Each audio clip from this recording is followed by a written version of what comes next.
Bismillahirrahmanirrahim. Assalamu alaikum students. I hope you all are doing well and following my lectures. First year physics का chapter number 5 circular motion हम start कर चुके हैं। आज हम circular motion का जो हमने फर्स्ट 3 टॉपिक्स कल हमने किए थे, angular displacement, angular velocity and angular acceleration, उन्हीं टॉपिक्स में कुछ रिलेशनशिप्स थे लीनियर एंड सर्कुलर मोशन के। उन टॉपिक्स को आज हम डिस्कस करेंगे।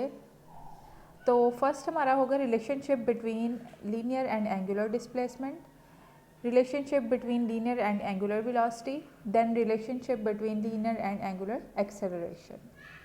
तो लीनियर और एंगुलर मोशन जो है, इनके ये सारे जो पार्ट्स हैं ये किस तरह से कनेक्टेड हैं, ये आज हम देखेंगे। तो फर्स्ट हमारा जो है डिस्कशन का टॉपिक वो है relationship between linear and angular displacement. अब स्टूडेंट्स आप कंसीडर करें कि आपके पास एक पार्टिकल है, consider a particle moving in a circle of radius R. ये कोई एक सर्कल है जिसका रेडियस आर है, जिसमें कोई एक पार्टिकल इसके सर्कमफेरेंस के अलॉन्ग मूव कर रहा है। Let S is the length of the arc A C. अब जो पार्टिकल है वो ए पॉइंट से चलते चलते सी तक पहुंचता है और उसने जितना डिस्टेंस कवर किया वो होगी आर्क लेंथ ए सी, जो कि इक्वल है एस के। और उस टाइम पे उसने सेंटर पे जो एंगल सबटेंड किया वो होगा theta. Theta is the angle in radians subtended by an arc A C. Now take an arc A B equal in length to radius of the circle, that is R. अब आपने एक ऐसी arc, पहले हमने arc A सी ली थी, अब हम लेंगे arc A B. Arc A B इस तरह से है कि इसकी जो लेंथ है सर्कल के रेडियस आर के इक्वल है। सो हमने एक ऐसी आर्क ए बी ली जिसकी लेंथ जो है वो सर्कल के रेडियस के इक्वल है। Arc A B subtended an angle of 1 radian. जब इस तरह का केस होता है कि आर्क की लेंथ जो है सर्कल के रेडियस के इक्वल होती है, तो वो आर्क सर्कल के सेंटर पे 1 रेडियन का एंगल बनाती है। सो हम कहेंगे कि आर्क ए बी जो है इसने सेंटर पे जो एंगल बनाया वो होगा 1 रेडियन का। Now the arcs A C and A B are proportional to the angles which they make at origin. Therefore अब ये जो आर्क है ए सी ये अपने एंगल के प्रोपोर्शनल होगी यानी थीटा के, और आर्क ए बी जो है ये अपने एंगल यानी 1 रेडियन के प्रोपोर्शनल होगी। सो एंगल ए ओ सी यानी कि थीटा इसकी, और एंगल ए ओ बी यानी ए ओ बी 1 रेडियन, इन दोनों की रेशो ले सकते हैं आप। दूसरी तरफ हम आर्क लेंथ की रेशो ले सकते हैं, क्योंकि ये दोनों चीज़ें क्या हैं, प्रोपोर्शनल हैं एंगल्स अपनी आर्क लेंथ के। तो ऊपर हम लेंगे आर्क लेंथ ए सी और नीचे हम लेंगे आर्क लेंथ ए बी। अब स्टूडेंट्स एंगल ए ओ सी जो है ये वाला एंगल थीटा के इक्वल है।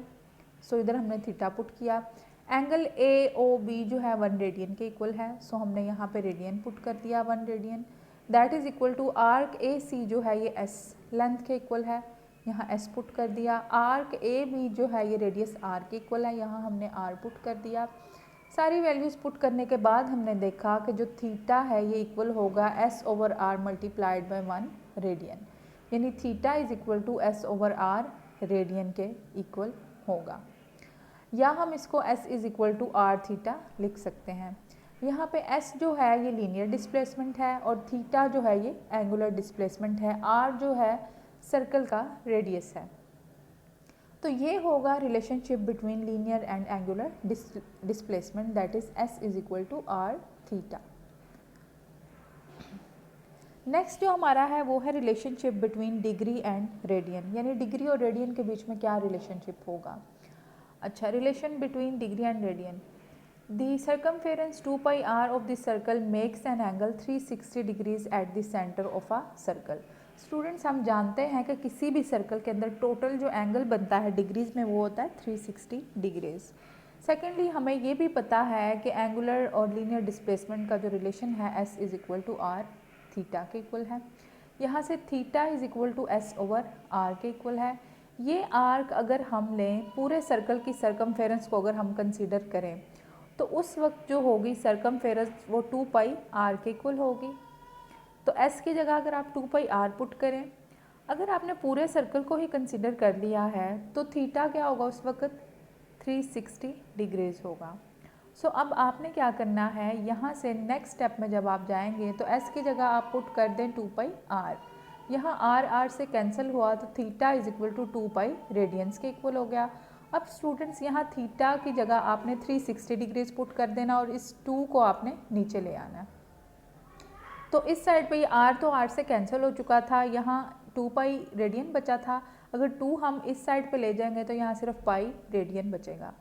सो ये जो स्टेप है नेक्स्ट यहाँ पे जब आएगा, पाई रेडियंस किसके इक्वल होगा, 360 डिग्री ओवर 2। जब 360 को 2 पे आपने डिवाइड किया तो ये होगा 180 डिग्रीज। अब आपने पाई को भी इस साइड पे ले आना है और पाई की वैल्यू पुट करें 3.14 तो बनेगा 1 radian is equal to 57.3 degrees. यानी कि डिग्रीज में 1 रेडियन की जो वैल्यू है वो आ जाएगी 57.3 डिग्री। तो ये है relationship between degree and radian. ये अक्सर एमसीक्यूज में पूछा जाता है कि 1 रेडियन जो है वो किसके इक्वल है, तो 57.3 डिग्रीज के इक्वल होगा। नेक्स्ट है जी आपका relationship between linear and angular velocity. अब स्टूडेंट्स आपने कंसीडर करना है कोई एक प्लेन है XYZ, XY के अलॉन्ग जो है पार्टिकल इस सर्कल में मूव करेगा और Z जो है एंगुलर वेलोसिटी की डायरेक्शन को शो करेगा। अब जो पार्टिकल है, अच्छा यहाँ से पढ़ते हैं, consider a point P in a circle, let during the course of its motion the point P moves along a distance P1 to P2 that is equal to delta S in a time interval delta t, while the reference line OP has an angular displacement delta theta radian during its interval। अब students particle जो है P1 position से P2 तक जाते हुए distance cover करेगा delta S, time delta t लेगा और इस वक्त इसने सेंटर पे जो एंगल सबटेंड किया है वो होगा डेल्टा थीटा। अब हमें पता है S इज इक्वल टू होता है आर थीटा। अगर S की जगह भी डेल्टा S लगा दें और थीटा की जगह भी आप डेल्टा थीटा पुट कर दें और दोनों इक्वेशन को अब आपने टाइम पे डिवाइड करना है, क्योंकि हमें चाहिए लीनियर वेलोसिटी और एंगुलर वेलोसिटी की इक्वेशन। तो हम क्या करेंगे, डिस्टेंसेस को टाइम पे डिवाइड कर देंगे। तो delta S over delta T जो है ये है जी लीनियर वेलोसिटी v के इक्वल, और delta theta over delta T जो है ये एंगुलर वेलोसिटी के इक्वल है। So the above equation becomes v is equal to are omega. So ये रिलेशनशिप इक्वेशन 5.6 जो शो कर रही है, ये रिलेशनशिप है between linear and angular velocity, that is v is equal to r omega। अब स्टूडेंट्स अगर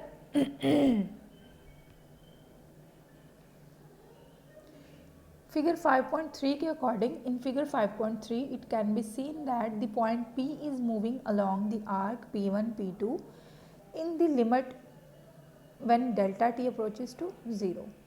The length of the arc P1 P2 becomes very small। अब कह रहे हैं कि जो पॉइंट P है P1 P2 आर्क के अलॉन्ग मूव कर रहा है, अगर आप लिमिट ऑफ टाइम बहुत शॉर्ट कर दें यानी डेल्टा टी अप्रोचेस टू 0 कर दें तो ये आर्क जो है ये एक स्ट्रेट लाइन बन जाएगी, आर्क बहुत स्मॉल हो जाएगी। सो arc P1 P2 becomes very small and its direction represents the direction of tangent to the circle at point P1। तो इस वक्त इसकी जो डायरेक्शन है टेंजेंट की डायरेक्शन को शो करेगी। Thus the velocity with which point P is moving on the circumference of the circle has a magnitude v and its direction is always along the tangent to the circle। That is why the linear velocity of the point P is also known as tangent velocity, या इसको tangential velocity भी बोल सकते हैं। Students इस previous जो figure थी 5.3, इसमें अगर इस लेंथ डेल्टा इसको बहुत स्मॉल कर दिया जाए तो ये आर्क की बजाय एक स्ट्रेट लाइन बन जाएगी और ये एक टेंजेंट के तौर पे बिहेव करेगी और इस सर्कल की सर्कमफेरेंस पे कोई भी टेंजेंट जो होगा वो लीनियर वेलोसिटी की डायरेक्शन को शो करेगा, यानी ये वेलोसिटी क्या बन जाएगी, इटसेल्फ टेंजेंट वेलोसिटी बन जाएगी। और एक और पॉइंट याद रखें कि किसी भी ऑब्जेक्ट जो कि सर्कल में मूव कर रही हो उसकी वेलोसिटी की डायरेक्शन निकालने के लिए आप सर्कल के ऊपर हमेशा टेंजेंट ड्रॉ करेंगे। सो ये वेलोसिटी जो है खुद एक टेंजेंट की तरह आ रही है, सो इसका नाम क्या हो जाएगा, टेंजेंट वेलोसिटी।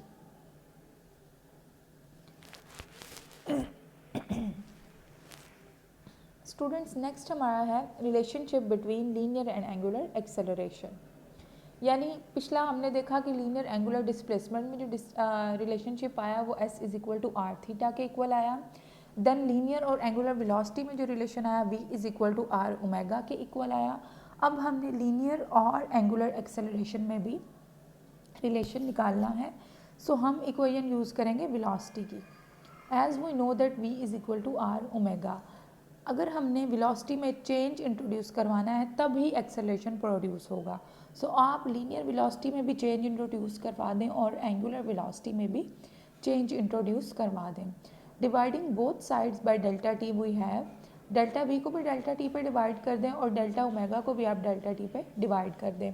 देन आप दोनों साइड्स पे लिमिट अप्लाई कर दें, delta t approaches to zero. ये बन जाएगी आपके पास एक्सेलरेशन, इंस्टेंटेनियस एक्सेलरेशन, और ये बन जाएगा इंस्टेंटेनियस एंगुलर एक्सेलरेशन, या आप अदर वर्ड्स में इसको सिंपली लीनियर एक्सेलरेशन भी कह सकते हैं। साथ में आएगा आर और साथ में ये आ जाएगा अल्फा यानी एंगुलर एक्सेलरेशन। तो ये आपने रिलेशनशिप निकाल लिया between linear and angular acceleration. This equation gives the relationship between the magnitude of linear and angular acceleration. और वेक्टर फॉर्म में अगर आपने इसको लिखना है तो आप लिखेंगे a is equal to alpha cross r. तो स्टूडेंट ये था हमारा आज का टॉपिक ऑफ डिस्कशन, जिसमें हमने देखा कि लीनियर और एंगुलर मोशन में डिफरेंट जो इसके पार्ट्स हैं इनका आपस में क्या रिलेशनशिप होगा।